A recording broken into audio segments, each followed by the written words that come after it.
जय श्री राम दोस्तों। आज हमारी सीरीज़ का ये सेकंड पार्ट है। हमारी जो सीरीज़ चल रही है CDP previous year question series जो चल रही है ये जो हमारे एग्ज़ाम्स हैं, कौन से एग्ज़ाम्स कवर करेगी ये? सीटेट कवर करेगा, आपका एमपी टेट कवर करेगा, यूपी टेट कवर करेगा, रीट एग्ज़ाम भी इसमें क्या कवर करेगा। तो इससे पहले हम आपसे बस यही अनुरोध करेंगे कि आप मेरे चैनल को सबसे पहले क्या लाइक करें, शेयर करें एंड सब्सक्राइब करें। तो आज हमारी सीरीज़ का ये कौन सा पार्ट है? सेकंड पार्ट है। ये जो हमारे क्वेश्चन चल रहे हैं 2018 के PYQ चल रहे हैं अभी इस समय, ठीक है। तो हम आज से हमारा जो पहला क्वेश्चन है आज हम स्टार्ट करते हैं। पहला क्वेश्चन है हमारा। तो पहला क्वेश्चन क्या कह रहा है कि giftedness in children can be attributed to. आप इंग्लिश में देखें पहले कि गिफ्टेडनेस मतलब क्या है? जो प्रतिभाशाल, हिंदी में देखें बच्चों में प्रतिभाशालिता के कारण हो सकती है। क्या हो सकती है? Interplay between heredity and environment, ठीक। Resource rich environment, second option हो सकता है क्या? या फिर थर्ड वाला सक्सेसफुल पेरेंट्स। तो जो गिफ्टेडनेस होता है, क्या है? गिफ्टेडनेस है। तो गिफ्टेडनेस कब आता है किसी बच्चे के अंदर? ठीक। तो आपको ये समझना पड़ेगा, जब गिफ्टेडनेस है तो कुछ तो जो हेरिडिटी से हमें मिला है प्लस, सॉरी, इस कंडीशन में हमेशा आप याद रखना एक्चुअल में जो ये होता है ये प्लस नहीं होता है यहाँ पे। जब इस केस में हम बात करते हैं तो यहाँ पे क्या प्रोडक्ट आता है, मतलब मल्टीप्लाई। तो product of heredity and environment हमेशा याद रखना क्या होता है? Product of heredity and environment, ठीक है। ये क्या रिप्रेजेंट करता है? ये रिप्रेजेंट करता है हमारे गिफ्टेडनेस चिल्ड्रन के अंदर। तो डिसिप्लिन रूटीन हमारी बात नहीं बनेगी, ठीक है। क्योंकि डिसिप्लिन में खड़ा हो गया कोई बच्चा है, आया है और घर से ही अच्छा आया है, बढ़िया नाश्ता करके आया है और बस टाई लगा के टीचर के सामने खड़ा हो गया, तो ये क्या गिफ्टेडनेस का कोई उदाहरण नहीं है। सक्सेसफुल पेरेंट्स के ऊपर भी डिपेंड नहीं करता है, क्योंकि ज़रूरी नहीं है कि अगर कोई पेरेंट्स काफ़ी सक्सेसफुल हैं तो उसके बच्चे क्या है गिफ्टेडनेस ही होंगे, ऐसा इंपॉर्टेंट नहीं होता है। क्योंकि दोनों पे चीज़ पे डिपेंड करता है, किस किस पे? Product of heredity and environment, दोनों पे डिपेंड करता है। रिसोर्स रिच इन्वायरमेंट से भी बात नहीं बनेगी केवल। तो हमें क्या पहला आंसर होगा इसका? क्या आंसर होगा? पहला। तो हिंदी में देखें आप, अनुवांशिकता और वातावरण के बीच एक अंतःक्रिया, ठीक है, इंटरप्ले होना ही चाहिए। मतलब क्या इसमें संबंध होना चाहिए? कैसा संबंध? प्रोडक्ट वाला, ठीक है। तो इसका आंसर क्या होगा? 16 का जो हमारा आंसर होगा फर्स्ट वन है, ठीक है। अब हम नेक्स्ट क्वेश्चन देखेंगे। ये क्या है? 17 क्वेश्चन है। इसमें क्या रहा है? इंग्लिश में देखें पहले आप कि children coming from socio economically disadvantage backgrounds need a classroom environment. तो इसमें बोला है कि children coming from socio economically disadvantaged, ठीक है। अगर मतलब उसके उस बच्चे की घर से कंडीशन अच्छी नहीं है, disadvantage background need a classroom environment, तो उसे कैसा इन्वायरमेंट की आवश्यकता होगी, हमें ये समझना है। तो देखो, टीचर देम गुड बिहेवियर, कि अगर वो बच्चा आ गया है तो उसके साथ अच्छा व्यवहार करें, पहला पॉइंट ये कह रहा है। सेकंड पॉइंट क्या कह रहा है आपका? Value and use their cultural and linguistic knowledge, क्या हमें उसके जो सांस्कृतिक है भाषाई ज्ञान को महत्व देते हुए उसका उपयोग करना चाहिए, सेकंड ऑप्शन है ये। या फिर थर्ड वाला है discourage use of their language so that they learn main stream language, क्या मतलब उसको एक हिसाब से हतो उत्साहित कर देना चाहिए हमें उसे। डिस्करेज मतलब क्या हुआ? यहाँ देखें आप, हतो उत्साहित कर देना चाहिए, कहने का मतलब क्या? उसको मतलब कि नीचे दिखाना चाहिए कि आप तो मतलब पैसे में कमज़ोर हो, या फिर आपका बैकग्राउंड अच्छा नहीं है, आप लंच अच्छा नहीं लाते हो, तो आप मतलब कपड़े अच्छे नहीं हैं आपके, या प्रेस करके नहीं पहन के आ रहे हो, या बहुत सारे इश्यूज़ हो सकते हैं, तो क्या हमें उसे डिस्करेज करना चाहिए? तो ये ऑप्शन तो वैसे भी नहीं हो सकता है, ठीक है। इसमें बोला categorize children based on their abilities, तो क्या हमें चिल्ड्रन को उस पर कैटेगराइज कर देना चाहिए कि भाई ये ज़्यादा पैसे के अकॉर्डिंग, अगर वो पैसे के आधार पे या नॉलेज के आधार पे, तो हमें क्या है कभी भी ना, तो कभी भी बच्चे को कैटेगराइज कभी नहीं करना है। क्या नहीं करना है? हमें बच्चों को क्या नहीं करना है? ना तो कभी कैटेगराइज करना है और ना ही हमें लेवल करना है। क्या नहीं करना है? लेवल भी नहीं करना है। तो ये दोनों ऑप्शंस क्या हो जाएंगे हमारे? रॉन्ग। तो ये वाला ऑप्शन भी नहीं बनेगा। टीचेस देम गुड बिहेवियर, उनको गुड बिहेवियर, नहीं नहीं, वो देखो अगर इकोनॉमिक डिसएडवांटेज बच्चा है लेकिन उसके अंदर गुड बिहेवियर ऑब्वियसली बातें होंगे, कूट कूट के भरे होंगे, आप ये कह सकते हैं। तो हमें क्या करना चाहिए? तो हमें उसको गुड बिहेवियर नहीं सिखाना, हमें क्या इसका जो करेक्ट आंसर बनेगा सेकंड बनेगा। क्या बनेगा? सेकंड। क्यों? Value and there use culture and linguistic language. ठीक है, तो जो उसका क्या है सांस्कृतिक है और भाषाई लैंग्वेज है उसको हमें सुनना चाहिए। अगर वो वहाँ से बैकग्राउंड से आ रहा है कोई बात नहीं, वो एक ऐसी भाषा का प्रयोग करेगा जो हमें समझना चाहिए, क्योंकि कुछ बातें उसकी बहुत अच्छी हो सकती हैं, वो हमें अपनाने की आवश्यकता है, क्योंकि वो बच्चा है। ये नहीं कि हम उसको मतलब डराएंगे या उसके साथ अच्छा व्यवहार नहीं करेंगे या उसको डिस्करेज करेंगे या उसको लेवल करेंगे, ये सब बात नहीं। तो इसका करेक्ट आंसर क्या होगा? हमारा सेकंड वन। क्या होगा इसका correct answer? Second.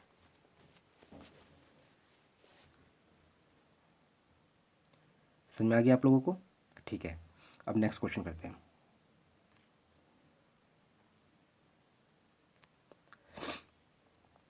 18th question है, जरा आप पढ़ें इस क्वेश्चन को। मैं आपको 60 सेकंड का समय दे रहा हूँ लगभग, आप इसको एक बार रीड कर लें।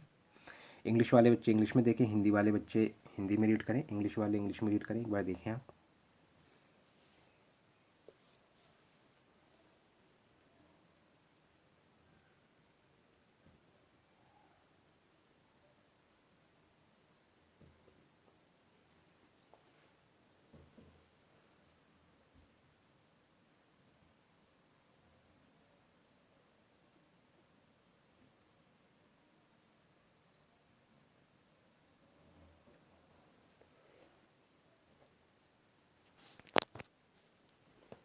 चलो आप लोगों ने शायद रीड कर लिया होगा, चलो अब हम देखते हैं।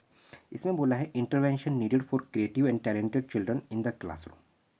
ठीक है, ये इंग्लिश में कह रहा है। हिंदी में देखो क्या कह रहा है, कक्षा में सृजनात्मक और प्रतिभाशाली बच्चों के लिए आवश्यक हस्तक्षेप निर्भर करता है। अच्छा, क्या क्या है कंडीशन देखते हैं। अगर मान के चलो कोई क्रिएटिव और टैलेंटेड बच्चा है, कैसा है? क्रिएटिव और टैलेंटेड बच्चा है, तो क्या सेकंड ऑप्शन देखो, जैसे giving extra time to them, तो हमें क्या उसे उस बच्चे को अतिरिक्त समय देना चाहिए? तो ये बात नहीं बनेगी, एक्स्ट्रा टाइम नहीं देना चाहिए। बीइंग क्या है अफेक्शनेट टूवर्ड्स देम, क्या हमें उसके प्रति स्नेह रखना चाहिए? थर्ड ऑप्शन जैसे, या प्रेम भाव ज़्यादा रखना चाहिए अगर वो बच्चा बहुत क्रिएटिव और टैलेंटेड है? तो ऐसा भी ज़रूरी नहीं है, हमें ऐसा नहीं करना है, क्योंकि हमें क्लास में क्या है सभी बच्चों को क्या है इक्वल देखना है। ठीक है, फोर्थ ऑप्शन देखें, giving them the responsibility of teaching other children, तो उन्होंने क्या किया कि भैया उन्हें क्या अगले दूसरे जो बच्चों ने पढ़ाने के लिए रिस्पॉन्सिबिलिटी दे देनी चाहिए कि अन्य बच्चों को पढ़ाने की जिम्मेदारी देने पर, कि उन्हें हम अगर कोई टैलेंटेड और क्रिएटिव बच्चा है कि तो अदर बच्चे को पढ़ाने की जिम्मेदारी देनी चाहिए? बिल्कुल नहीं। तो हमारा कौन सा ऑप्शन बचा है? एक ही ऑप्शन बचा। क्या बोलता है? Use of customized and stimulating instructional method by teacher. ठीक है, शिक्षक द्वारा अनुकूलित और प्रेरक निर्देशन तरीके का उपयोग पर। ठीक है, तो हमें क्या करना है, कस्टमाइज्ड तरीका होता है एक, स्टिमुलेटिंग इंस्ट्रक्शनल मेथड जो होते हैं वो यूज़ करके टीचर को उन बच्चों को हेल्प करनी चाहिए और उनको ऐसा ही इन्वायरमेंट रखना पड़ेगा। ये नहीं कि हम उसे एक्स्ट्रा टाइम देखें जैसे सेकंड में, तो हमें ज़रूरी नहीं उसे अतिरिक्त समय हम बिल्कुल नहीं देंगे। आप कहो कि उसके टूवर्ड्स क्या अफेक्शनेट रखना है, तो प्रेम भाव ज़्यादा नहीं रखना है। मतलब एक ही बच्चे के प्रति नहीं, आपको इक्वल देखना है, सारे बच्चे क्या है इक्वल हैं और सबको क्या है हमें आगे बढ़ने की राह ही बताना है। ठीक, और जो कि एक शिक्षक का दायित्व ही यही होता है एक शिक्षक का। नेक्स्ट क्वेश्चन देखेंगे अब हम।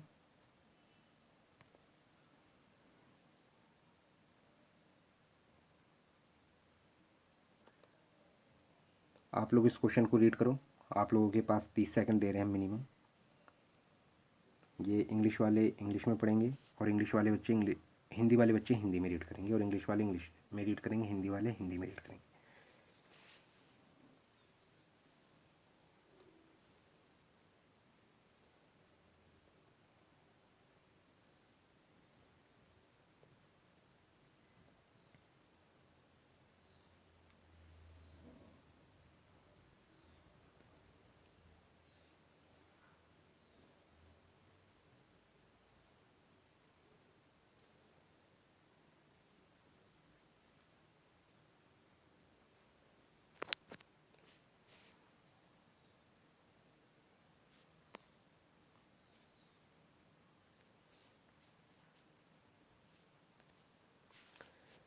चलो हम देखते हैं। देखो इंग्लिश में क्या लिखा है पहले, which one of the following way is not suitable way to help hyper active children.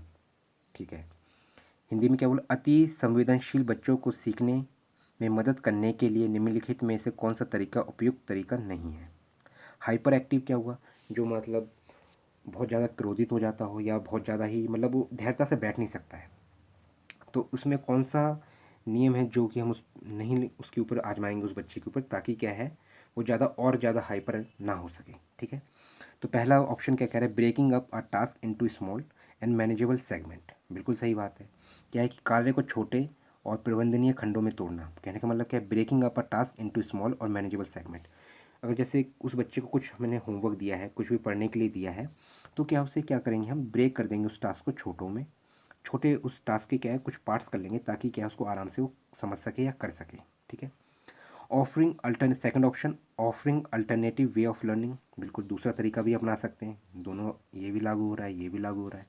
ठीक है, हमें दूसरा वैकल्पिक देखना पड़ेगा ना, कि अगर उसे समझ में नहीं आ रहा है, वो अति संवेदनशील बच्चा है, हाइपर एक्टिव चिल्ड्रन है। अब हाइपर एक्टिव है तो ऑब्वियसली बात है कि ऐसे हमें मेथड अपनाने हैं ताकि वो ज़्यादा क्रोधित ना हो, ज़्यादा और ज़्यादा हाइपर एक्टिव ना हो सके, वरना क्लास में मतलब शोर करेगा या बहुत ज़्यादा डिप्रेस हो जाए, ऐसा काम नहीं करना है।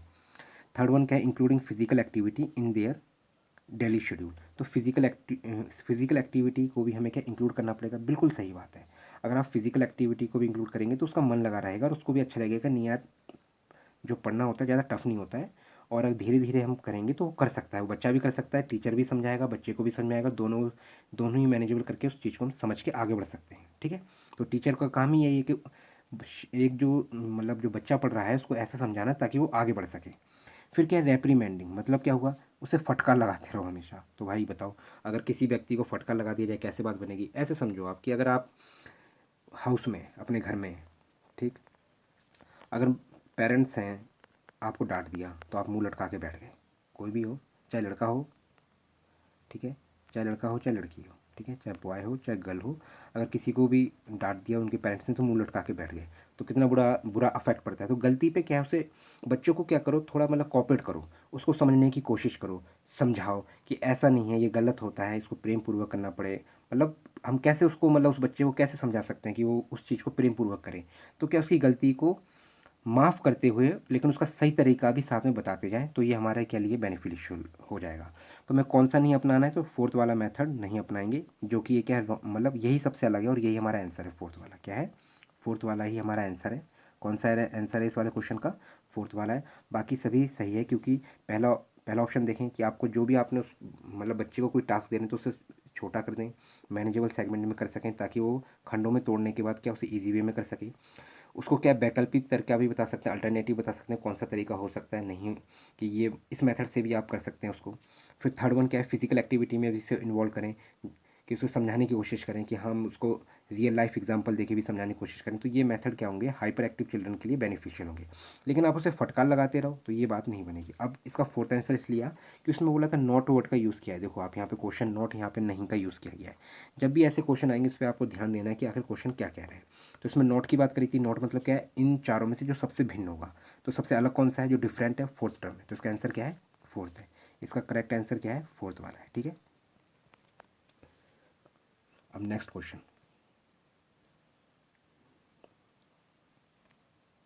आप इंग्लिश वाले बच्चे इंग्लिश में ही रीड करें, हिंदी वाले बच्चे हिंदी में रीड करें, और मैं आपको इसमें 30 सेकंड दे रहा हूँ, आप इसको रीड करें, फिर हम इसको समझेंगे।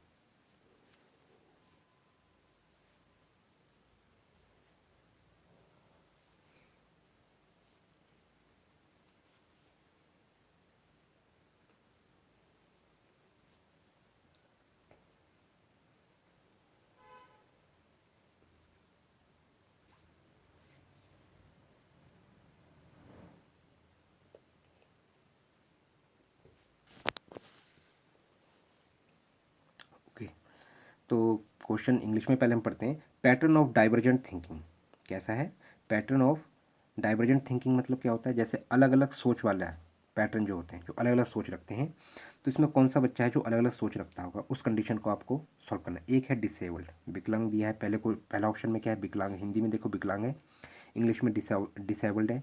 ये है डाइसलेक, ये भी क्या है, डिसलेक्सिक, ये भी क्या है, एक डिसेबल्ड कंडीशन में ही आता है, जैसे जो बच्चा पढ़ नहीं पाता है, रीडिंग में इशू होते हैं उसको, तो ये क्या है, उसी से लिंक करता है। तीसरा है क्या है, क्रिएटिव, जो सृजनात्मक है, क्रिएटिव है। फोर्थ क्या है, रेजिलियंट, रेजिलियंट क्या होता है, प्रत्यय अस्थि है। तो आप इसमें देखें ये भी क्या रुकावट में रुकावट का काम कर रहा है फोर्थ वाला, तो ये होगा नहीं। ये भी क्या है, डिसलेक्सिक, इसमें रीडिंग में पढ़ नहीं पाते तो ये भी डाइवर्जेंट थिंकिंग के अंदर नहीं आता है। डिसेबल्ड भी क्या है, डाइवर्जेंट थिंकिंग आइडेंटिफाई चिल्ड्रन के अंदर नहीं आएगी। जो डाइवर्जेंट थिंकिंग उसके अंदर क्या आएगा, क्रिएटिव, थर्ड वाला, तो क्या आएगा, क्रिएटिव। तो इसका मतलब क्या है, जो डाइवर्जेंट थिंकिंग क्या है, अलग अलग सोच जो रखता है, अलग अलग तरीके, अलग अलग वे जो हो सकते हैं, क्या हो सकते हैं, अलग अलग तरीके, डिफरेंट वेज क्या हो सकते हैं हमारे, जो डिफरेंट वेज होंगे, क्या होंगे, डिफरेंट, जो डिफरेंट वेज होंगे उस पर हम वर्क करेंगे। तो क्रिएटिव जो होगा वो क्या होगा, नए नए तरीके देखेगा कि हाँ ये वे हो सकता है, इसको हम कैसे सॉल्व कर सकते हैं, बहुत सारे इश्यूज़, ठीक है। तो इसका जो करेक्ट आंसर क्या है, थर्ड रहेगा। तो बच्चे को क्या होना चाहिए, क्रिएटिव होना चाहिए। अगर वो बच्चा क्रिएटिव है तो इसका मतलब क्या है, वो किस कैटेगरी के अंदर आएगा, डाइवर्जेंट थिंकिंग के अंदर आता है, ठीक है। नेक्स्ट क्वेश्चन, इस क्वेश्चन को आप रीड करें, मैं आपको 30 सेकंड दे रहा हूँ।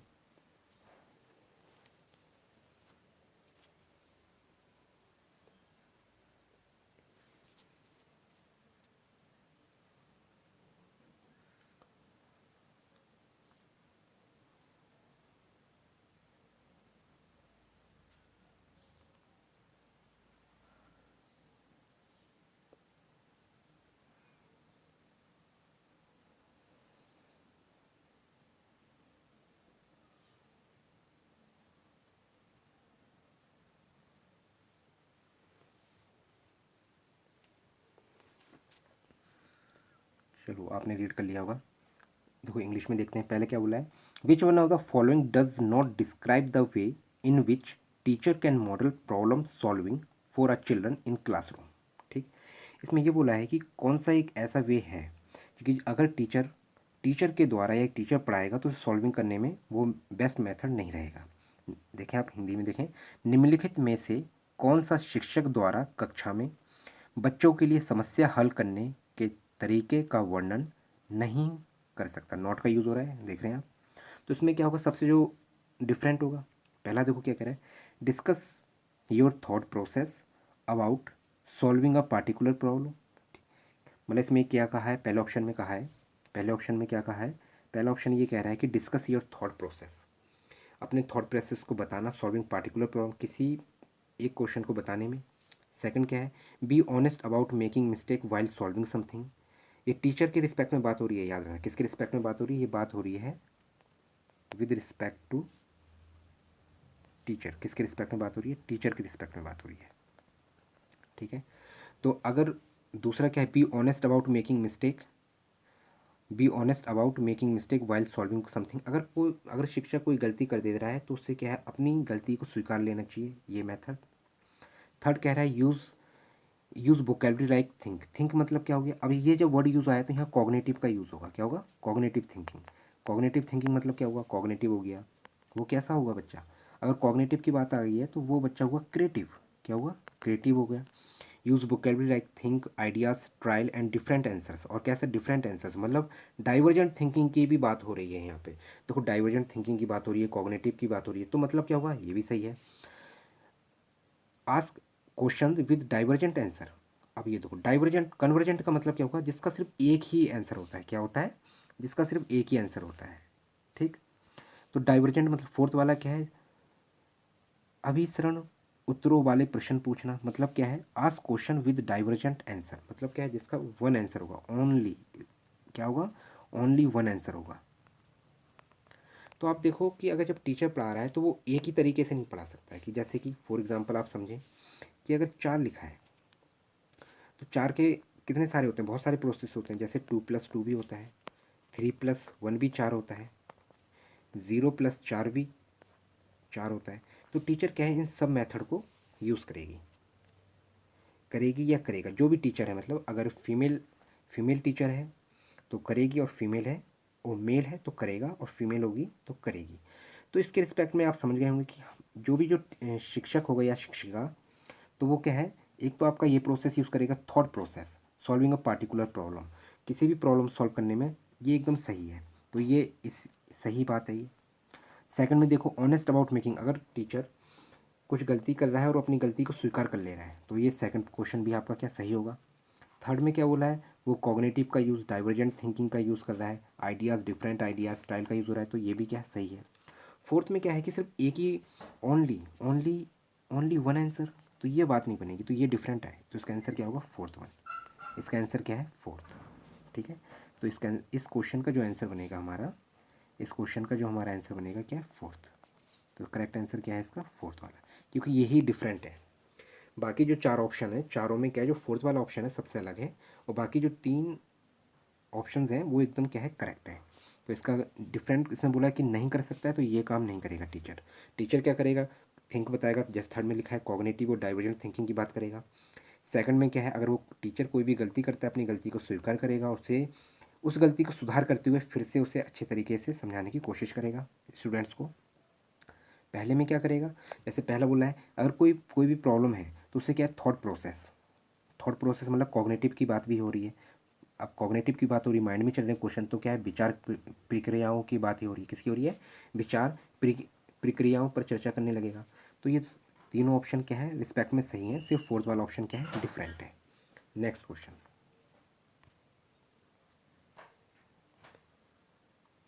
देखो, इंग्लिश वाले बच्चे इंग्लिश में रीड करेंगे, हिंदी वाले बच्चे हिंदी में रीड करेंगे। मैं आपको कितना टाइम दे रहा हूँ इस क्वेश्चन के लिए? लीजिए आएगा ओनली 20 सेकेंड। ठीक है, रीड करें जरा आप।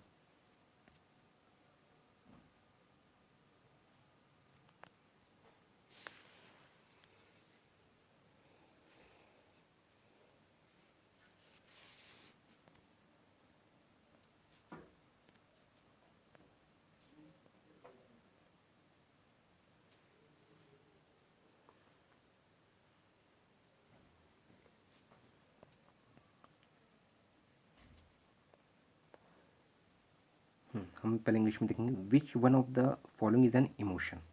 इमोशन की बात कर रहा है। इमोशन हिंदी में क्या है कि कौन सा इसमें संवेग है? संवेग मतलब इमोशन कौन सा है इसमें? ठीक, पहला है memory, fear, attention. Third one is attention, fourth one is stimulus. तो देखो, अगर हम देखें इसमें जो इमोशन है, क्या है? इमोशन है। तो इमोशन क्या है हमारा? फियर है, जो डर है। जैसे कि कोई कोई यहाँ पे खड़ा हुआ है, मान के चलो कोई बच्चा खड़ा हुआ है, यहाँ पे कौन है? यहाँ पे लायन है। ठीक है, ये लायन है, मान लेते हैं कि ये लायन है।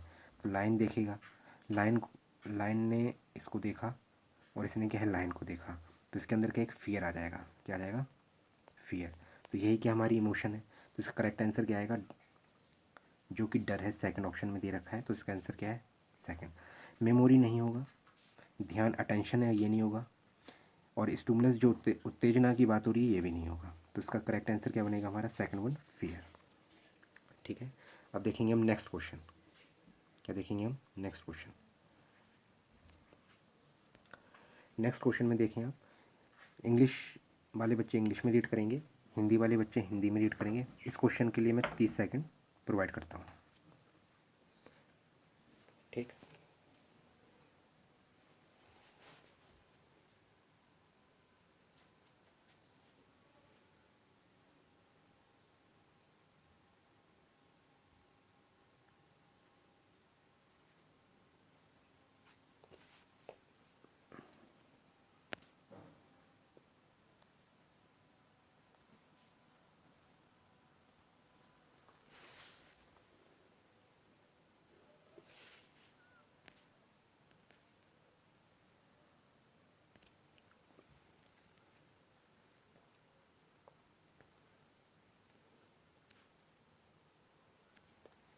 ठीक है, हम लोग अब देखते हैं।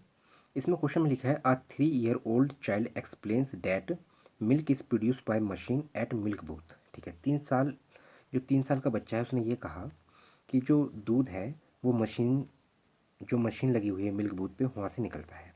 तो इसमें क्वेश्चन में ये बोल रहे हैं, which one of the following offer best explanation of the child's understanding.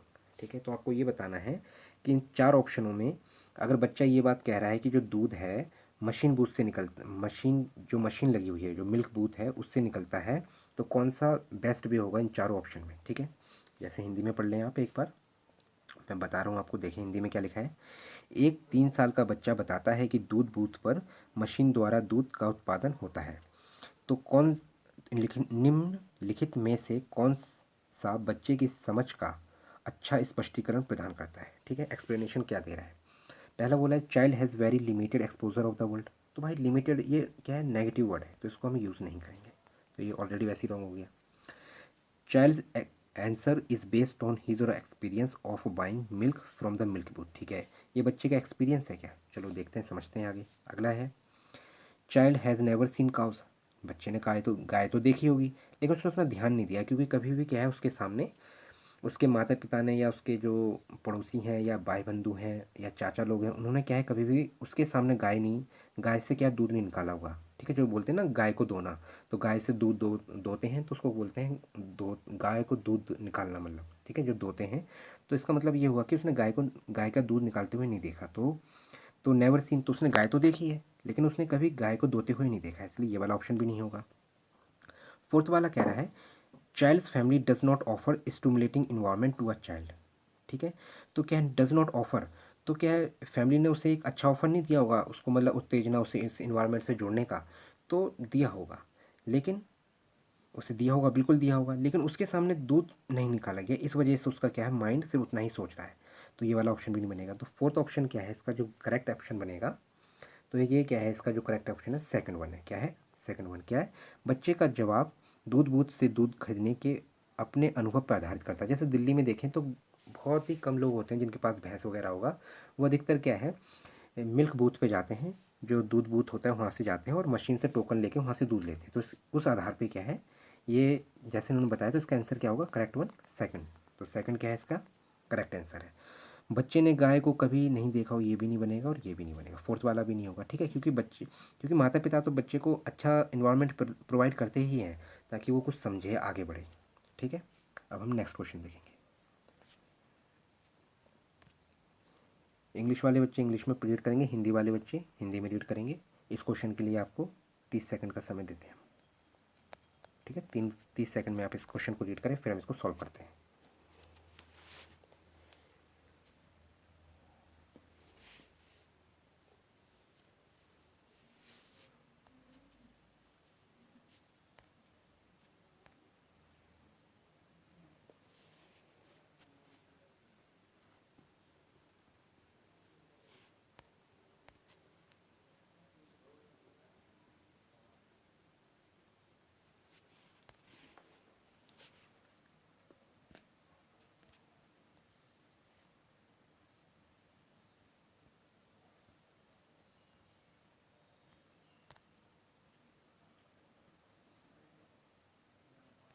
चलो हम पहले इंग्लिश में देखेंगे इस क्वेश्चन को।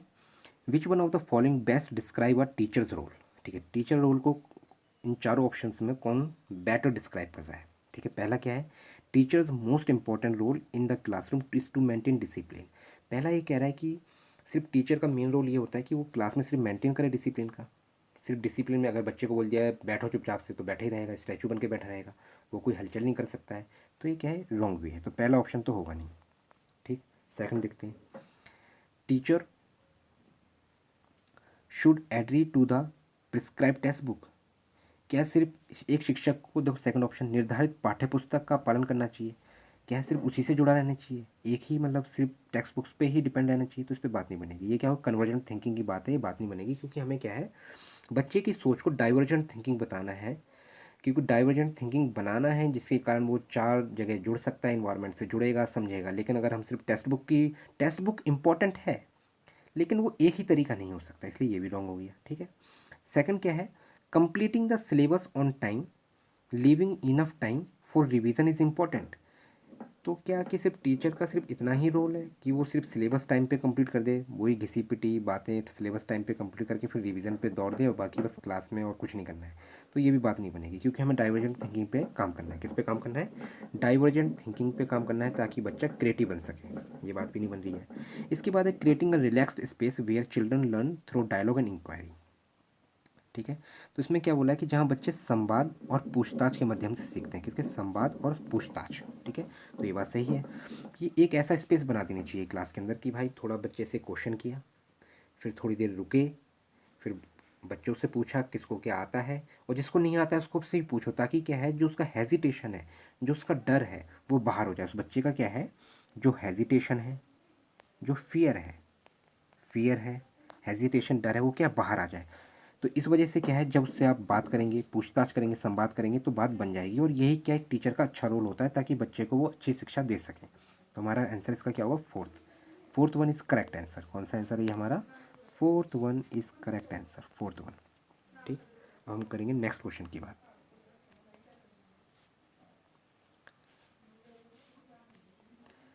इंग्लिश वाले बच्चे इंग्लिश में देखेंगे, हिंदी वाले बच्चे हिंदी में रीड करेंगे। इस क्वेश्चन के लिए 30 सेकंड आपको मैं देता हूँ रीड करने के लिए, क्योंकि आपको वहाँ पे एग्ज़ाम में इतना ज़्यादा समय नहीं मिलता है, क्योंकि आपको क्या है वहाँ पे लिमिटेड समय रहता है।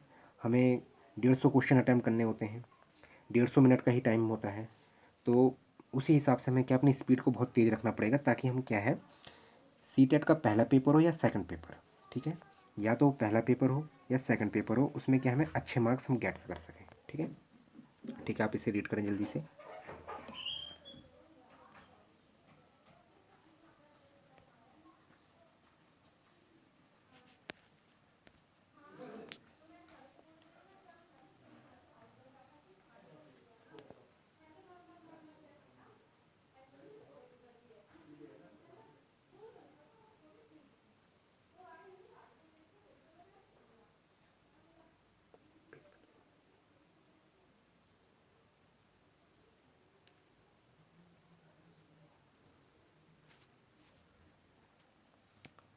ओके, हम लोग अब पढ़ते हैं 25 इंग्लिश में देखेंगे। पहले क्वेश्चन हम इसमें बोला है विच one of the following class encourage rich learning. ठीक है, कौन सी क्लास जो है जो हमें आगे बढ़ने के लिए स्मृत क्लास होगी, जो रिच लर्निंग की हमें बात करेगी, इंकरेज रिच लर्निंग। ठीक है, पहला ऑप्शन क्या है, a classroom with variety of material displayed in the class beyond to reach of children so that material last longer. अच्छा, उन्होंने ये कहा है कि वराइटी ऑफ मटेरियल तो है क्लास में, क्या बोला, वराइटी ऑफ मटेरियल जो है क्लास के अंदर क्या है, वैरायटी ऑफ मटेरियल है, लेकिन बच्चों से दूर रखना है ताकि वो बहुत दिनों तक चल सके। तो ये कोई बात नहीं हुई। अगर बच्चा किसी भी सामान को टच नहीं कर पा रहा है, समझ नहीं पा रहा है उसे क्या से यूज़ हो रहा है, क्या करेगा, तो अच्छा ऑप्शन नहीं बना।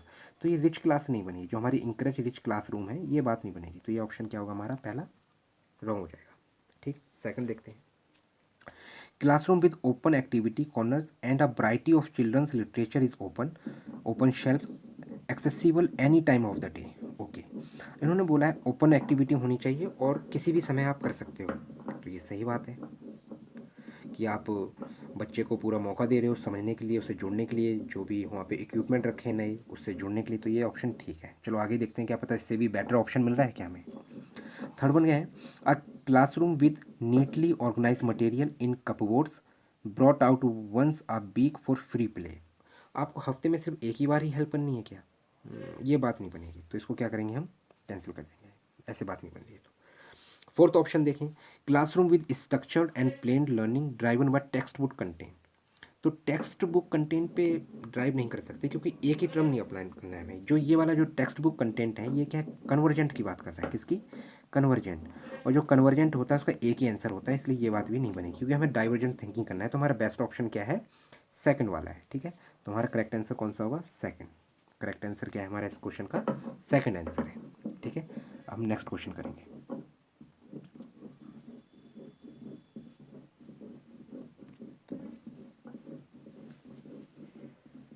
इस क्वेश्चन के लिए आप 30 सेकंड ले लीजिए, 30 सेकंड आप इसको रीड करें।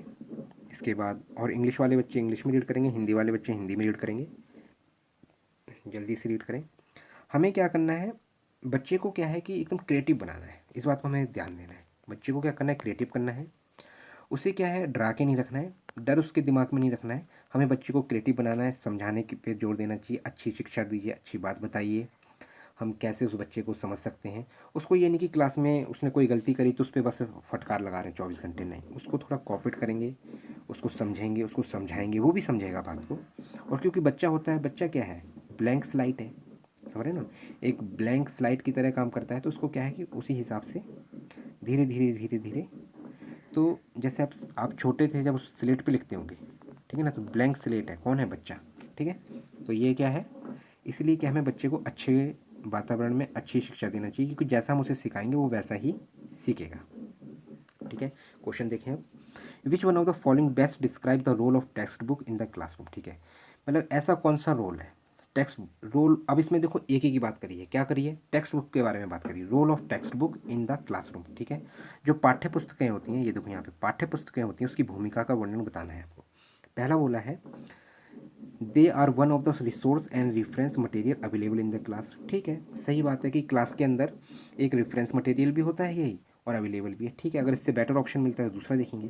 फिर सेकंड बोला है they maintain homogeneity in learning across a state और नेशन। लो, इन्होंने राष्ट्र की बात कर दी, स्टेट की बात करी, यहाँ तो क्लासरूम की बात हो रही, तो ये बात नहीं बन रही हम लोग, ठीक।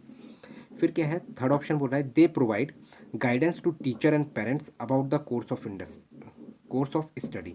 तो गाइडेंस बताएंगे, अगर टेक्स्ट बुक है तो मतलब टीचर और पेरेंट्स को हम गाइडेंस देंगे, तो ये कोई बात नहीं बन रही है, हमें बच्चे को पढ़ाना है, उससे संदर्भ में बात करनी है।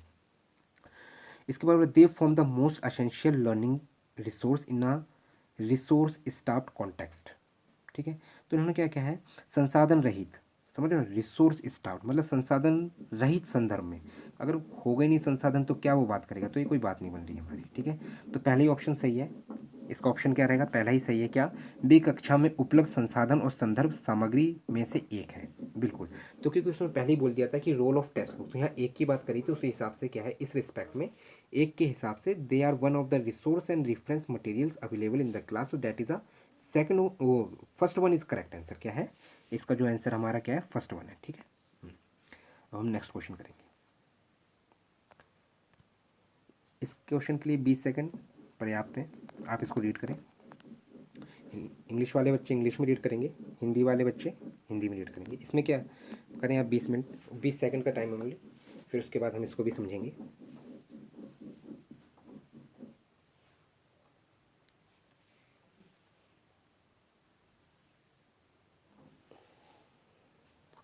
इसमें बोला है the national curriculum framework 2005 drives it's understanding from, ठीक है। राष्ट्रीय पाठ्य चर्चा फ्रेमवर्क 2005 की बात करी है, तो उसमें ह्यूमैनिज्म की बात करी है। आप ये बताइए कि हम बच्चे की रिलेटेड बात हो रही है तो ह्यूमैनिज्म की बात नहीं होगी इस समय ज़्यादा, ठीक है।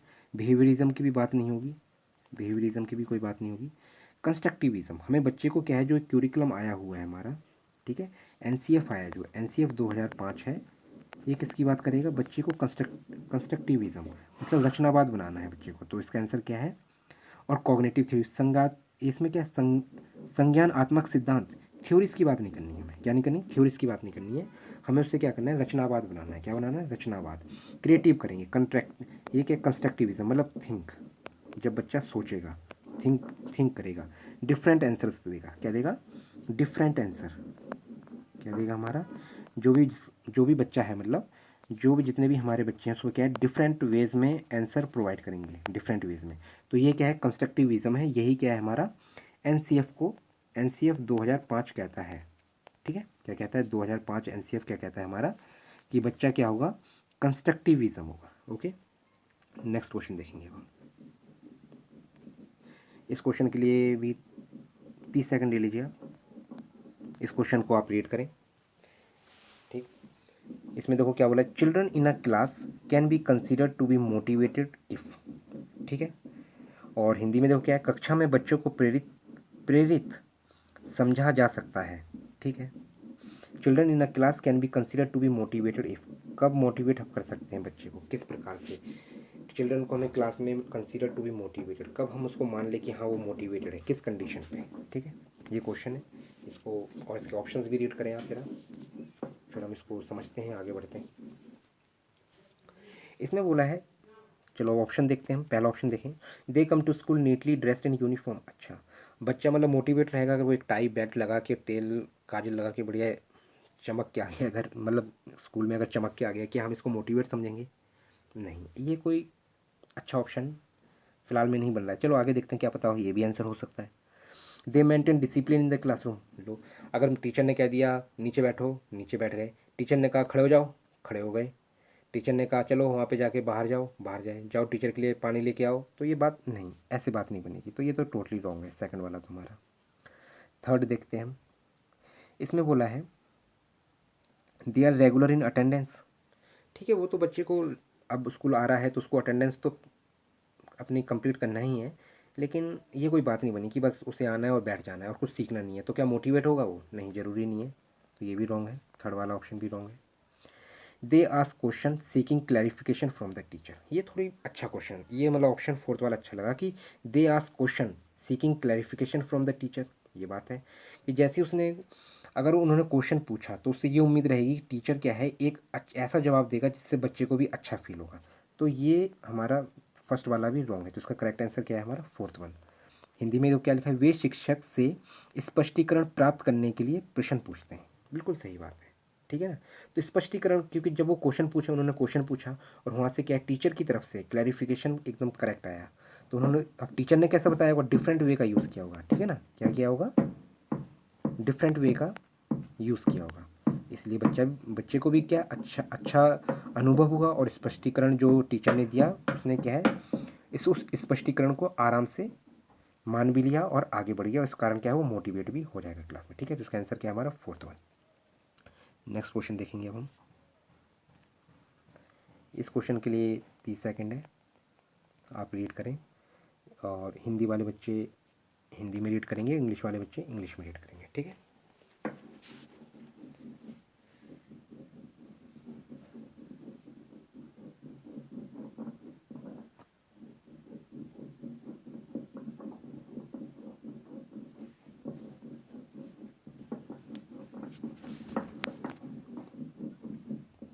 बच्चों को हमेशा याद रखना, हमें पॉजिटिव ही चीज़ बतानी है। क्या बतानी है, पॉजिटिव चीज़। बच्चों को जब तक हम पॉजिटिव चीज़ नहीं बताएंगे तब तक क्या है बच्चा समझेगा नहीं बात को।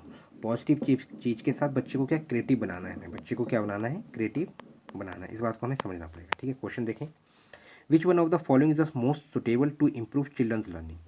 हम बच्चे को कैसे उसके इम्प्रूव कर सकते हैं, क्या इम्प्रूव करना है चिल्ड्रन लर्निंग को, हम कैसे इम्प्रूव कर सकते हैं, ठीक है। जो अधिगम होता है, अधिगम में सुधार हम कैसे कर सकते हैं बच्चे के लिए, ठीक है। उसमें देखते हैं, क्वेश्चन देखते हैं। Regular assessment test should be, test हमें रेगुलर नहीं करना है। टेस्ट करने से क्या है बच्चा भी बोर महसूस करेगा कि यार रोज़ पढ़ के जाना है, रोज़ टेस्ट हो रहा है, कुछ समझ में नहीं आ रहा है, ठीक। Second one, teacher should explain the content using different examples and illustration. ये थोड़ा पॉजिटिव है कि ये teacher should explain the content using different examples and illustration, ठीक है। उसमें क्या बोला है, शिक्षक को विभिन्न उदाहरणों और चित्रों का उपयोग करके विषय की व्याख्या करनी चाहिए, ठीक है। ये पॉजिटिव है, अगर इससे पॉजिटिव नहीं मिला तो यही हमारा आंसर होगा, और इससे अच्छा मिल गया तो दूसरा आंसर होगा, ठीक है। तो ये बात सही है कि टीचर ने जो एक्सप्लेन, जो कंटेंट यूज़ किया है उसमें यूजिंग डिफरेंट एग्जाम्पल्स भी यूज़ करना चाहिए, एक्सप्रेशन, ठीक है, पॉजिटिव है, ठीक है। अगला देखते हैं, all types of learning material should be there in the class. जितने भी मटेरियल होते हैं, क्या है, जितने भी मटेरियल मतलब जितने भी मटेरियल होते हैं वो क्लास के अंदर प्रोवाइड होनी चाहिए। All types of learning material should be there in the class, होना चाहिए। कक्षा में सभी प्रकार की शिक्षण सामग्री होनी चाहिए, बिल्कुल ये भी पॉजिटिव पॉइंट है। चलो कोई नहीं, दोनों हो गए हैं। वैसे अगर इन दोनों में देखा जाए तो कौन बेस्ट है, लॉजिक लगाइए, आगे समझते हैं। फिर है, teacher should facilitate children to interact with each other on real life situation. ये देखो यहाँ पे क्या बात करी, रियल लाइफ सिचुएशन, जब ये कंडीशन आ गई है तो अगर हम देखें तो ये दोनों भी पॉजिटिव है, सेकंड वाला ऑप्शन और थर्ड ऑप्शन दोनों पॉजिटिव हैं, लेकिन हम इसमें जाएंगे फोर्थ वाले के साथ, क्योंकि इसमें क्या रियल लाइफ सिचुएशन की बात करी है, और इसमें क्या है, children to interact with each other. बच्चे क्या है आपस में एक दूसरे से बात कर रहे हैं और रियल लाइफ सिचुएशन पे ही चर्चा हुई, टीचर शुड फैसिलिटेट, ठीक है ना। तो देखो हिंदी में क्या है, शिक्षक को वास्तविक जीवन स्थितियों पर बच्चों को एक दूसरे के साथ बातचीत करने में मदद करनी चाहिए।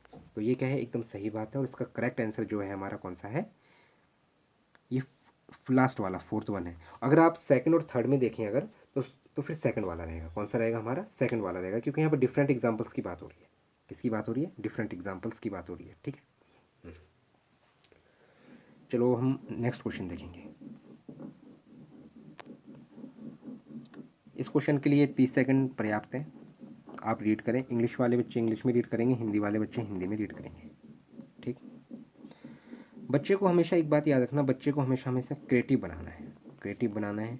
बच्चा ज़्यादा सोचेगा, क्या करेगा, ज़्यादा सोचेगा। जब बच्चा छोटा होता है, जैसे प्याजे ने क्या है, जैसे प्याजे की थ्योरी की अगर हम बात करें, प्याजे ने क्या है 4 स्टेज के बारे में बात करी है, किसके बारे में, 4 स्टेज के बारे में प्याजे ने बात करी है, ठीक है। इस बात को भी याद रखना। तो क्वेश्चन ये कह रहा है, the discipline which has a significant role in a learning environment is of kind which helps, ठीक है। Discipline which has a significant role, अब इसमें क्या है, डिसिप्लिन की बात करिए, क्या क्वेश्चन क्या कह रहा है हमारा, डिसिप्लिन के रिस्पेक्ट में बात हो रही है कि discipline which has a significant role in learning environment. Discipline learning environment में कैसे मदद करता है, जो अनुशासन है वो अधिगम मतलब लर्निंग लर्निंग इन वातावरण में कैसे महत्वपूर्ण भूमिका निभाता है। पहला क्या है, टू क्रिएट साइलेंस। अगर आप लर्निंग इन्वायरमेंट में हैं तो क्या साइलेंस रहेंगे, तो बात नहीं बन रही है, सेकंड ऑप्शन तो नहीं होगा हमारा। चुप्पी कैसे साध रहे हैं आप। Teachers to give instruction, teacher क्या है इंस्ट्रक्शन नहीं कर सकता है, टीचर क्या करेगा, टीचर साथ में रियल लाइफ सिचुएशन को लेके बातचीत करेगा, तो उसको इंस्ट्रक्शन नहीं देगा। रोट मेमोरी, रटा दो, रट्टू तोता तो हमें बनाना नहीं है, तो फोर्थ ऑप्शन भी क्या है हमारा, बात नहीं बनेगी, तो रटना नहीं है। ठीक है, जैसे रटना बिल्कुल नहीं है, बच्चे रटेगा नहीं बच्चा। ठीक है, रॉन्ग। फटकार भी नहीं लगानी बच्चे को, क्या नहीं करना है बच्चे को, क्या है फटकार भी नहीं लगानी है। पहला ऑप्शन लेकिन क्या कह रहा है, जब ये तीनों ऑप्शन हो गए तो पहला ऑप्शन तो करेक्ट है, लेकिन हम देखें क्या लिखा है उसमें, children to regulate and monitor their own learning. अगर डिसिप्लिन है, डिसिप्लिन किसके रिस्पेक्ट में, इन्वायरमेंट लर्निंग में, तो हमें ये दर्शाता है कि children to regulate and monitor their own learning. अगर डिसिप्लिन की बात है और लर्निंग इन्वायरमेंट है तो बच्चे को अपने आप ही उससे मॉनिटर करनी होगी अपनी लर्निंग को, इसलिए इसका करेक्ट आंसर क्या है हमारा, फर्स्ट वन है। क्या है इसका करेक्ट आंसर, फर्स्ट वन है। तो ये जो हमारा, ठीक है, आज के हमारे ये 15 क्वेश्चंस कंप्लीट हुए हैं। आगे देखें हम कि इसमें इस टॉपिक में हम देखेंगे कि जो 2018 के पेपर वन था, क्या था, जो हमारा पेपर वन था, इसके हमने 30 क्वेश्चन कर लिए हैं 2 पार्ट्स में, इसमें 2 पार्ट्स में। ठीक है, आज हमारे इसमें 2 पार्ट्स में 30 क्वेश्चन हो चुके हैं। और मैं आप लोगों को अगर मेरा पढ़ाने का तरीका बहुत अच्छा लग रहा है, समझ में आ रहा है, तो आप मेरे चैनल से जुड़े रहें। हम CDP पे इस पर सिलेबस वाइज भी हम आगे पढ़ाई करेंगे कि कौन कौन से कंटेंट हमें कैसे पढ़ाई करनी है, सब धीरे धीरे होता रहेगा। और आप मेरे चैनल को लाइक करें, शेयर करें और सब्सक्राइब करें, और क्या करें, सब्सक्राइब करें। जय श्री राम मेरे दोस्तों, धन्यवाद।